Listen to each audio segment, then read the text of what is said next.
Hey, what up, y'all? My name is Blair. I've been a part of the ballroom scene since 2004 in the house of Ninja, Con, and Extravaganza. In those early years, I didn't walk often, but I had my good times with my friends. The houses were the family I didn't have. Family is important to me because growing up in New Jersey, my childhood wasn't the best. There were some nice moments, but for the most part, I had to deal with a lot of things at an early age. My mom was incarcerated because of drug use. I ended up in foster care and living in a group home for teens. I was treated badly in that environment. I had to grow up fast. The moment she was out, she worked hard to get herself together and to get the family back. I ran away from the group home so that I can be with her again. We were living in Far Rockaway with my grandma for a little bit, and eventually my mom got our apartment in Brooklyn. Because of what I saw my mom go through, I stayed away from drugs. But the reality in the hood was teens were being exposed to drugs. I was discovering my sexuality at 15. I heard about the Village and Christopher Street when I was in the chat room. Someone told me about it. I researched gay areas in New York, and there it was, Greenwich Village. I remember coming off the train and noticed how everyone was looking at me. I asked someone where I can find the gay spots, and they pointed down towards the water, the pier. Some people my age stopped me on the street and asked if I ever been to a ball, that I should walk face. I was confused, but I ended up hanging out with them the rest of the night. It was a lot of fun. They told me all about the ballroom and the houses, and they eventually took me to my first ball, where I was able to see it with my own eyes. Once I saw voguing, I was intrigued. I knew I had to learn. I was going to clubs and bars so that I can practice my voguing with my new gay friends. I know I was too young to be in these places, but they made it too easy for me to get in. I was sneaking around so that my mom didn't notice that I was hanging out late. Being in the club scene, you get to meet some interesting people. I was the new kid on the block, so all eyes were on me.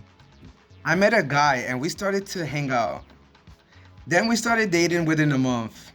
At some point I moved in with him because I was really into this guy. We used to drink a lot of alcohol, especially at home. It was a daily thing to drink until we were too drunk. It got to the point where I was drinking until I blacked out. There were many times where I couldn't remember anything. I would put myself in danger, but once I blacked out, I had no clue what was going on. One time I discovered my boyfriend was doing more than just alcohol. He was into different types of drugs, but at the time, he was doing coke. I was surprised because I didn't know he was doing it in the first place. I discovered some of it in his pants pocket when I was organizing the closet and cleaning out his clothes. I thought about my mom and what she had went through. I was upset and we talked about it. He said that he would keep it away from me. Even though I was against it, I ended up doing it more than just a few times. I was exposed to things my boyfriend and our friends were doing. I was living the fast life. Most of it was peer pressure, but some of it was my own curiosity. Drinking and doing coke was the new norm in that relationship. We were together for 3 years, and it seemed like those 3 years was just one big party. One time I went to use the bathroom, and I felt this pain when I was urinating. It was a crazy feeling. I didn't know what it was. I didn't say anything to him because I thought maybe I should just visit a clinic. This is when I discovered I had chlamydia. I was given treatment and sent home.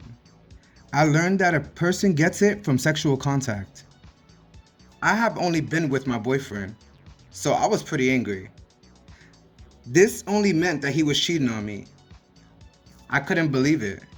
I confronted him about it, and he admitted that he had messed around with several guys the whole time we were together. Most of it was condomless. That was my wake-up call. I ended that relationship immediately. My heart was broken, but I needed to move on. I went and I got tested for HIV and other sexually transmitted illnesses at a free testing clinic. I moved my things from the apartment, but most importantly, I cut down on drinking.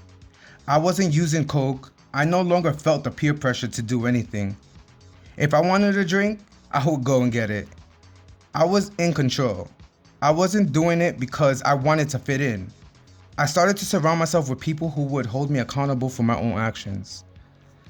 Like, I changed my whole friendship circle. My mom was also a great support for me. Sometimes when you feel like you're stuck and your life feels out of control, it's important to listen to that little voice inside you. I heard that voice many times, but eventually, I learned to listen to it.